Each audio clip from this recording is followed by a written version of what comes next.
Mister all in all Ramesh. இப்போ பார்த்தீங்கன்னா இது ஒரு ரூம் ஃபுல்லாக வந்து லீக்கேஜ் வர ஆரம்பிச்சிச்சுங்க. ஃபுல்லாக வந்து அதிகமாக தண்ணி வர ஆரம்பிச்சிது. இது என்ன ரீசன் பார்த்தீங்கன்னா, இதுக்கு மேலே வந்து வாட்டர் டேங்க் வந்து கட்டியிருக்கிறாங்க. இது வந்து ஒரு 10 வருஷமாக இந்த பிரச்சனை கிடையாது. இது வந்து செங்கல்ல கட்டுனதுனால வெளிப்பக்கம்லாம் நிறைய கிராக் ஆகி உள்பக்கம் வந்து இந்த சிமெண்ட் வந்து உதிர ஆரம்பிச்சிச்சு. ஏற்கனவே வந்து அவங்க டேம் ப்ரூஃப்லாம் போட்டு வச்சுக்கிறாங்க. அப்படி இருந்தும் வந்து டேம் ப்ரூஃப்லாம் வந்து அது உள்ளே அடிக்கக்கூடாதுங்க. வாட்டர் டேங்க் பொறுத்த வரைக்கும் நம்ம வந்து எஃபாக்சி ப்ரைமர் தான் அடிக்கணும். இந்த எஃபாக்சி பெயிண்ட் வந்து பார்த்திங்கன்னா ஃபுட் கிரேட் மெட்டீரியலில் வர எஃபாக்சி தாங்க அடிக்கணும்.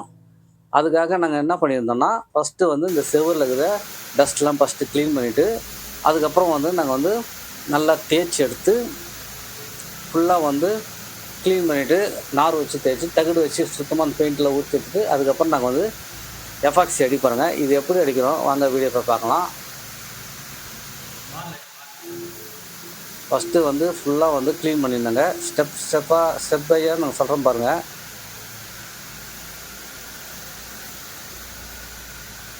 இந்த பழைய பெயிண்ட்லாம் உறிஞ்சி வந்துச்சு. இதெல்லாம் டேம் ப்ரூஃப் தான் அடிச்சு வச்சுருந்தாங்க. இதெல்லாம் நார் ப்ரஷ் வச்சு நல்லா கம்பி நார் வச்சு தேய்ச்சிடுறோம்.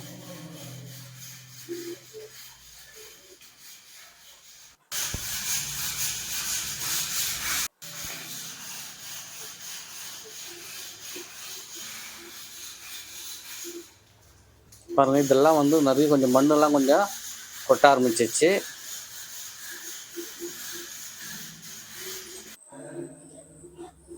அதுக்கு முன்னாடி பார்த்திங்கன்னா இந்த ஒரு வாட்டர் லைன் பைப்லாம் வந்து நம்ம வந்து இந்த மாதிரி கவர் வச்சு அடைச்சிடணும். ஏன்னா நம்ம க்ளீன் பண்ண சொல்ல அப்புறம் பைப்பில் போயிடுச்சுன்னா அப்புறம் தண்ணி வராது, அடைப்பாயிடும்.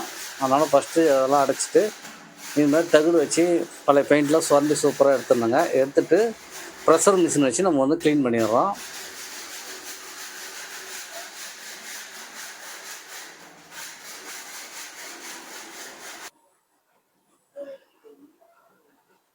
பாருங்கள் எவ்வளோ சூப்பராக க்ளீன் ஆகுது.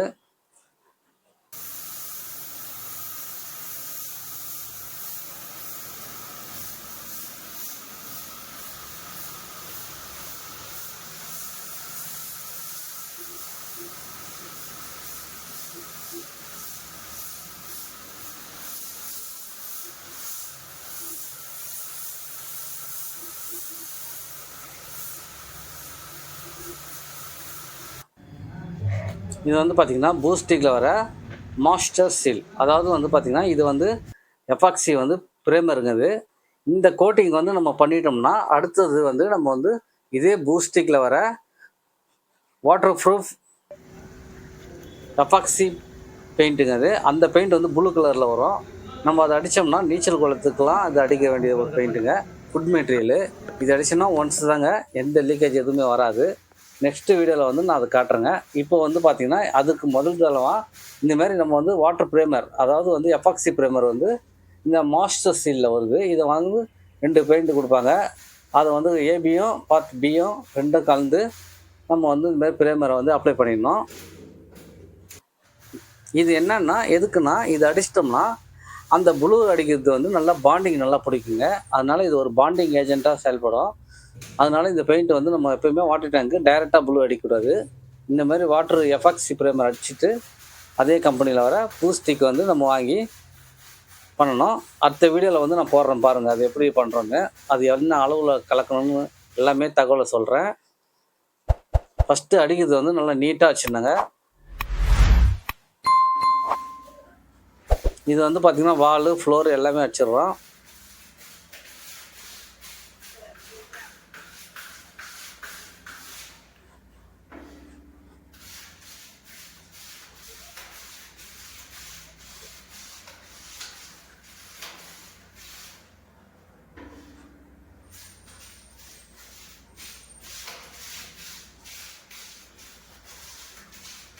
இப்போ நெக்ஸ்ட்டு வந்து இதுமாதிரி ப்ளூவில் வச்சோம்னா நம்ம வாட்டர் டேங்க் வந்து பளபளன்னு இருக்கும். இது வந்து 2 கோடு போட்டோம்னா சூப்பராக இருக்குங்க. அதை பற்றி வீடியோ வந்து நான் நெக்ஸ்ட்டு போடுறேங்க. உங்களுக்கு இந்த வீடியோ பிடிச்சா லைக் பண்ணி சப்ஸ்கிரைப் பண்ண. நன்றி.